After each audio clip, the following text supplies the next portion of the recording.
The quiet hum of the morning filled the small-town police station. Officer Ryan sat at his desk, flipping through paperwork, while the faint chatter of his colleagues echoed in the background. It was just another uneventful day until the door swung open with a loud creak. A scruffy, mud-covered dog bounds into the station, panting heavily. It's a golden retriever, its fur matted and wet, eyes wide with urgency.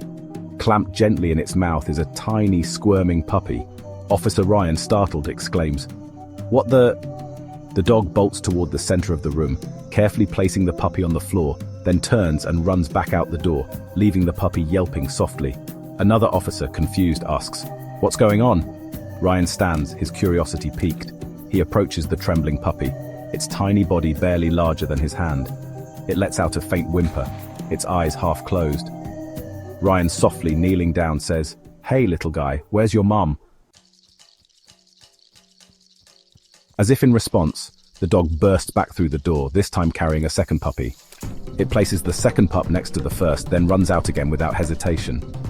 The room falls silent. Officers stop what they are doing, their attention now fully on the dog. Officer Ryan, skeptical, remarks, "Something's not right." By the time the dog returns with a third puppy, it's clear this isn't just a coincidence. The retriever's frantic pace, the puppy's tiny, fragile state, something is very wrong. The dog's ribs are visible beneath its muddy coat, and its movements are shaky as if exhaustion is catching up to it. Officer Ryan, firm but calm, instructs, "Someone grab a blanket and water. This dog's been through something." Officer Linda hurries over with a soft blanket, spreading it on the floor. Ryan places the puppies on it carefully, watching as the dog returns yet again, this time slower, its breaths labored. It carries a fourth and final puppy, laying it down next to its siblings before collapsing onto the floor, too weak to move further. Officer Linda, whispering, asks, "Where did she come from?" Ryan, with a tight voice, responds, "I don't know. But whatever she's been through, she brought her pups here for a reason." The golden retriever looks up at him, its tired eyes filled with something Ryan couldn't quite describe: gratitude, desperation. The station, once bustling with noise, is now quiet. Everyone seems to understand the weight of what is happening. Ryan gently checks the puppies for injuries, unable to shake the feeling that this is only the beginning of a much bigger story. The golden retriever lies on the blanket, its sides heaving with each labored breath. Ryan gently places a bowl of water near her, speaking softly. Ryan softly says, "Here you go, girl. You've done enough. Rest now." The dog lifts her head weakly, her tongue flicking out to lap at the water. Her eyes dart toward her puppies, who are snuggling together, letting out faint whimpers. The officers around them exchange glances, the weight of the situation sinking in. Ryan, turning to Officer Linda, says, "We need to call animal control or a vet. These pups are tiny and she's exhausted. They need care." Officer Linda, nodding and pulling out her phone, replies, "On it." As Linda steps away to make the call, Ryan kneels beside the dog again, running his hand gently over her muddy fur, noting the scratches on her legs and the burrs tangled in her coat. Ryan, murmuring, asks, "Where did you come from, huh? What happened out there?" The dog doesn't respond, but her eyes seem to say more than words ever could. She looks at Ryan with a mixture of exhaustion and trust, as if she knew she'd made the right choice by bringing her pups here. Meanwhile, the rest of the station is abuzz with quiet conversation. Another officer speculates, maybe she escaped from a bad owner. A third officer adds, or she's a stray who found her way here. Officer Linda, walking back into the room, announces, "The vet's on the way, they said they'll be here in 20 minutes. Ryan nods, relieved, but as he looks back at the mother dog, a new question gnaws at him. Ryan wonders aloud, why had she come here specifically? There were plenty of other places she could have gone, shelters, homes, even the nearby park. But she'd chosen the police station. It didn't make sense. Suddenly, the dog. The golden retriever lifts her head and lets out a low, guttural whine. Her ears perk up and she looks toward the door, her body tensing. Ryan, with a calm but alert voice, asks, "What is it, girl?" The dog tries to stand, her legs wobbling beneath her. Ryan gently holds her down, saying, "Hey, take it easy, you're safe now." But she wouldn't settle. Her eyes stay fixed on the door, and her breathing quickens. It was as if she was trying to warn them about something. The officers glance at each other. Unease creeping into the room, Linda speaks up. "You think someone's out there?" Ryan's jaw tightens. "I don't know." "But something spooked her," he replies. He stands and walks toward the station's entrance, his hand resting instinctively on the holster at his side. He opens the door slowly and steps outside. The street is quiet, the usual hum of small-town life carrying on as normal. But as Ryan scans the area, he notices something unusual. Far down the road, near the edge of the woods, a black truck is parked, its engine idling. The windows are tinted, and the vehicle doesn't belong to anyone in town that Ryan recognizes. His instincts kick in. Ryan's voiceover echoes his thoughts. This wasn't just a random occurrence. The dog's desperation, the puppies, the scratches and exhaustion. It all pointed to something more sinister. Ryan turns and walks back into the station, his mind racing. Ryan re-enters the station. There's a truck parked near the woods. Doesn't look familiar. "I think she might have been running from something or someone," he says. The officers exchange uneasy glances. Linda asks, "You think she was being chased?" Ryan nods. "It's possible.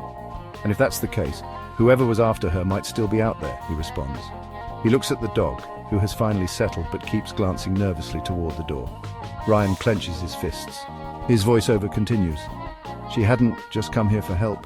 She'd come here to escape, and now it was up to him to figure out why. The golden retriever rests on the blanket, her breathing steady but her eyes still darting nervously toward the door.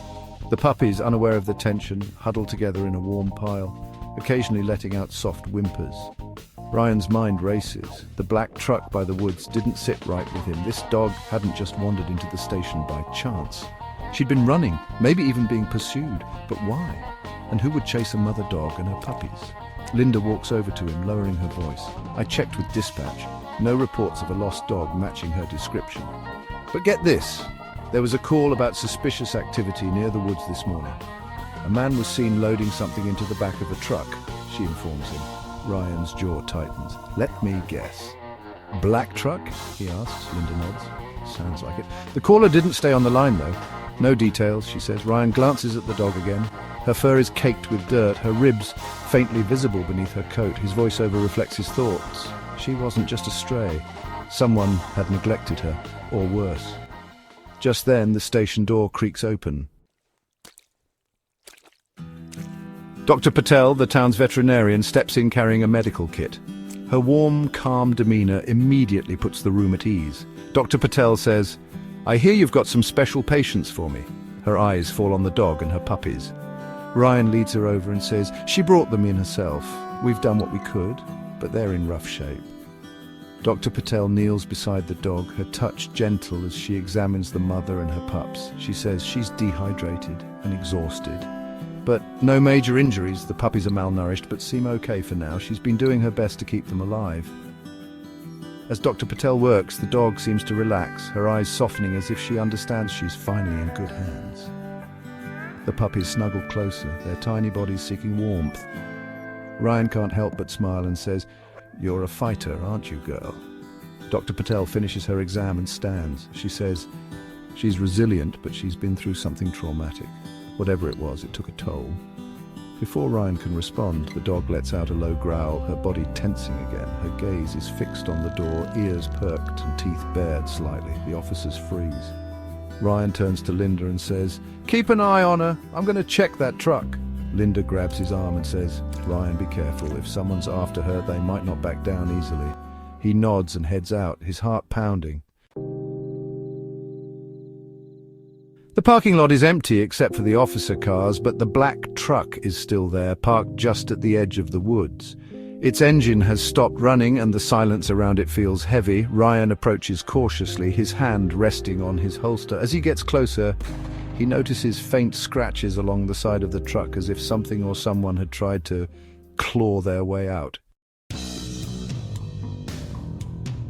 Tightened, peering into the truck bed, he saw ropes and a dirty blanket, both smeared with mud and what looked like faint traces of blood. A sinking feeling settled in his chest. This wasn't just a coincidence. Whoever owned this truck had been involved in something cruel. Ryan scanned the area, his eyes narrowing as he spotted footprints leading from the truck into the woods. He turned back toward the station and radioed Linda. "Ryan, call it in. We've got a situation." As he returned to the station, the dog's growls grew louder, her body rigid with fear. Ryan crouched in front of her, speaking softly. "Ryan, it's okay. We're going to keep you safe." But as he looked into her eyes, he realized she wasn't just scared. She was trying to tell him something. The growls weren't just a warning, they were a plea. Someone was coming, and they weren't here to help. The station seemed to hold its breath as Ryan stepped back inside, his face set with determination. The golden retriever, sensing his return, stopped growling, but remained tense, her gaze fixed on him as though waiting for answers. The puppies stirred at the sound of his footsteps, their tiny bodies shifting against one another. Linda approached, worry etched across her face. "Linda, what did you find?" "Ryan, the truck's tied to this. There are ropes in the back and what looks like blood. Whoever owns it isn't here by accident." Linda's expression darkened. "Linda, dispatch is sending backup, but it could take time." Ryan looked toward the door, his instincts on high alert. "Ryan, we might not have that time. The footprints near the truck lead into the woods. They could be watching us right now." As if on cue, the dog let out a sharp bark, her body rigid, her eyes darted toward the windows, and a low growl rumbled in her chest. The officers exchanged uneasy glances, the tension in the room palpable. Dr. Patel, still crouched beside the puppies, looked up. "Dr. Patel, if someone's after her, they're not going to stop. We need to get her and these pups to safety." Ryan nodded, his mind racing. "Ryan, we can't wait for backup. Linda, get the station's SUV ready. We'll move her to the vet's clinic. It's closer and secure." Linda hesitated. "Linda, and what about the truck's owner? What if they try to stop us?" Ryan's jaw tightened. "Ryan, then we deal with them, but these animals aren't staying here vulnerable." As Linda hurried to prepare the vehicle, Ryan knelt beside the dog. "Ryan, we're getting you out of here, girl," he said softly. "But I need you to trust me. We're going to keep you and your pups safe." The golden retriever looked at him, her body still trembling but her eyes steady. It was as if she understood every word. Suddenly, a loud thud echoed from outside the station, followed by the faint sound of footsteps. Ryan shot to his feet, his hand instinctively going to his holster. "Ryan, stay with them," he said to Dr. Patel, motioning toward the dog and her puppies. He and another officer, Carl, moved toward the door, their movements swift and controlled. Ryan pushed the door open cautiously and stepped outside. The black truck was still there, but now a man stood near it, his face obscured by a baseball cap. He was tall with a rough, unkempt appearance, and his hands were shoved into his jacket pockets. "Ryan, can I help you?" Ryan called out, his voice steady but firm. The man didn't answer right away. Instead, he took a step closer, his movement slow and deliberate. "Man, I'm just here for what's mine," he said finally, his voice low and gruff. Ryan's chest tightened. "Ryan. And what exactly would that be?" The man tilted his head slightly, his expression unreadable. "Man, the dog. She belongs to me." Ryan's jaw clenched. "Ryan, if she belonged to you, she wouldn't be here in the state she's in. She came to us for help." The man's eyes darkened. "Man, that's none of your business. Just hand her over and I'll be on my way." Ryan stepped forward, blocking his path. "Ryan, that's not going to happen. Turn around and leave now." For a moment, the man didn't move. Then he smiled, a cold, menacing grin that sent a chill down Ryan's spine. "Man, you don't understand," he said. "You're making a mistake." Before Ryan could respond, he saw movement out of the corner of his eye. Another man emerged from the woods, carrying a metal crowbar. Ryan's hand went to his holster, his voice sharp. "Ryan, stop where you are." The second man froze, but the tension in the air was electric. Inside the station, the dog barked again, the sound sharp and frantic. Linda appeared behind Ryan, her voice urgent. "Linda, the SUV is ready." Ryan didn't take his eyes off the men. "Ryan, good. Get the dog and the pups loaded now." Linda hesitated, then rushed back inside. Ryan kept his stance firm, his hand hovering over his weapon. "Ryan, this is your last chance," he said to the men. "Turn around and walk away." The first man took a step closer, his grin widening. "Man, you really think you can stop us?" Ryan didn't flinch. "Ryan, try me." Inside the station, Linda and Dr. Patel worked quickly, wrapping the puppies in a blanket and helping the golden retriever to her feet. The dog, though weak, moved with purpose as if she knew this was her chance. As the officers outside stood their ground, the dog and her puppies were safely loaded into the SUV. The late afternoon sun cast long shadows across the dusty lot. Animal Protection Officer Ryan Miller adjusted his sunglasses, his gaze fixed on a rundown truck parked in the corner. He'd received an anonymous tip about neglected animals. The stench of urine and feces hit him as he approached the vehicle. Please, sir, these puppies need help. They're mama, too. A young woman, Linda, emerged from the truck's cab. Her eyes were red, her face etched with worry. Clutching a cardboard box, she pleaded with Ryan. Ryan's heart sank as he peered into the box. 5 tiny golden retriever puppies, their eyes barely open, whimpered softly. Inside the truck's cramped cage, their mother paced anxiously. "Don't worry, ma'am. We'll take good care of them." Linda carefully placed the box of puppies on the back seat of Ryan's SUV, next to a soft blanket. The puppies snuggled together, their tiny whimpers subsiding. Ryan gently coaxed the mother dog out of the truck's cage. She was skittish, her ribs showing through her matted fur. He guided her into the SUV's spacious back, where she immediately curled protectively around her pups. Ryan shut the door gently, securing his precious cargo. He could feel the mother dog's fear, but also her relief at being free from the cage. 2 men emerged from a nearby warehouse, their faces hidden behind mirrored sunglasses. Ryan watched them approach, his hand instinctively resting on his holster. He recognized them from past encounters, small-time crooks involved in dogfighting rings. Everything all right here, officer? One of the men asked, his voice smooth but insincere. "Just a routine check. These dogs were being neglected. We're taking them to get checked out," Ryan replied, his gaze unwavering. The men exchanged a quick, nervous glance. Right, good to hear. The second man mumbled, taking a step backward. Ryan watched them retreat back into the warehouse, his unease growing. Something felt off. Their story didn't add up. He needed to get Linda and the dogs to safety. Fast. We need to go, now. Linda didn't question him. She jumped into the driver's seat, her hands gripping the steering wheel. Ryan relayed their location to dispatch, requesting backup at Dr. Patel's animal clinic. The SUV roared to life, speeding away from the warehouse. Linda's knuckles were white, her eyes fixed on the road ahead. Ryan watched the rearview mirror, his heart pounding. He couldn't shake the feeling they were being followed. Dr. Patel, a kind woman with warm eyes and a gentle touch, was waiting for them at the clinic. She immediately went to work, examining the mother dog and her puppies. The clinic, usually a place of bustling activity, was eerily quiet. Only the soft whimpers of the puppies broke the silence. The mother dog, weak and dehydrated, lapped up water gratefully. Dr. Patel administered fluids and antibiotics. The puppies, their tiny bellies round with milk, snuggled against their mother. For the first time since their rescue, Ryan felt a glimmer of hope. Ryan's phone rang, shattering the fragile peace. It was dispatch. The truck was gone, vanished without a trace. The men were long gone too, no sign of them anywhere. Ryan's blood ran cold. They were in danger. He could feel it in his gut.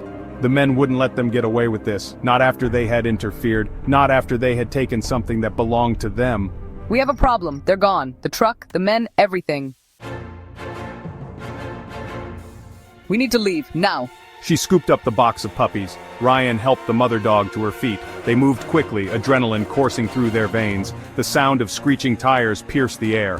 Headlights cut through the darkness. The men were back, and they were coming for them. Ryan's hand instinctively went for his holster. Go, I'll hold them off. The night exploded with the deafening roar of engines and the bark of dogs. The race for their lives had begun.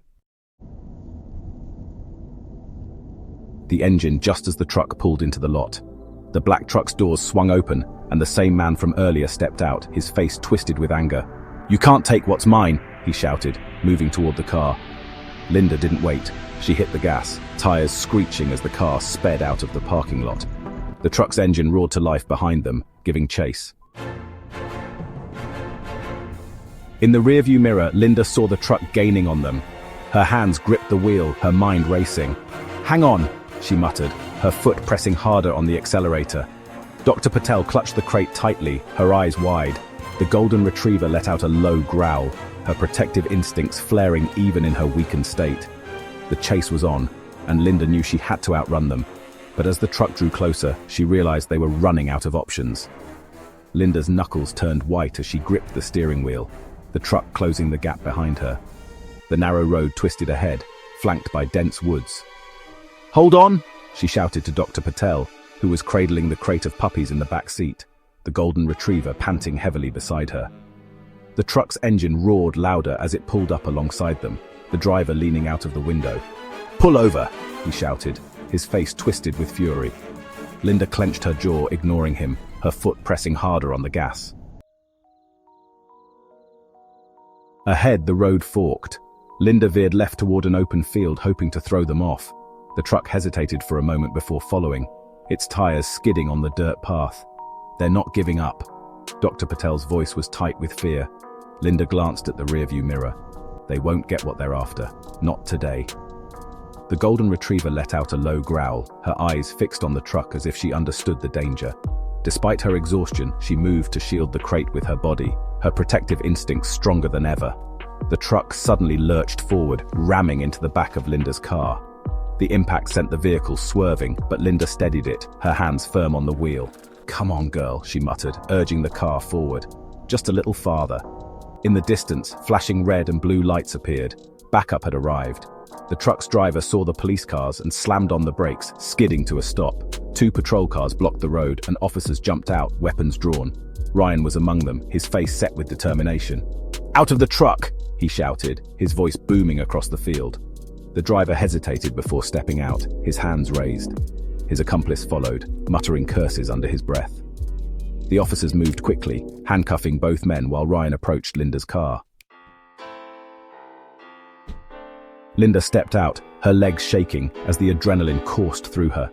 "You have no idea how glad I am to see you," she said, her voice trembling. Ryan gave her a reassuring nod before peering into the back seat. The golden retriever lifted her head, her eyes meeting his. Despite her exhaustion, there was a flicker of relief in her gaze. "You did good, girl," he said softly. He turned to Dr. Patel, who was still holding the crate. "Are they okay?" Ryan asked. "They'll need care, but they're going to make it thanks to her and you," Dr. Patel replied. Ryan stepped back, watching as other officers secured the scene. The 2 men were being loaded into the back of a patrol car, their faces sullen. "What were they after?" Linda asked. Ryan's expression darkened. "They were running an illegal dogfighting ring. She must have escaped with her puppies. When they tried to force her back, she ran here because she had nowhere else to go." Linda's stomach churned. "And she trusted us," she said. Ryan nodded. "Because she knew she had no choice." Dr. Patel looked at the golden retriever, tears in her eyes. "She's not just brave, she's extraordinary. She risked everything to save her pups." Ryan crouched beside the dog, gently stroking her head. "You're safe now. No one's going to hurt you or your babies ever again." The golden retriever let out a soft whine, her eyes closing as if she finally felt safe enough to rest. In the days that followed, the story spread quickly. The golden retriever, now named Hope, became a symbol of resilience and courage. Her puppies were placed in loving homes, and Hope was adopted by none other than Officer Ryan, who promised to give her the life she deserved. The illegal dogfighting ring was dismantled, and the 2 men faced justice for their crimes. The town rallied together, raising awareness about animal cruelty and the importance of compassion. At the station, Hope became something of a mascot. She greeted visitors with her wagging tail and watched over the officers like they were her own pups. Her story inspired everyone who heard it, a reminder that even in the darkest moments, bravery and kindness could create a brighter future.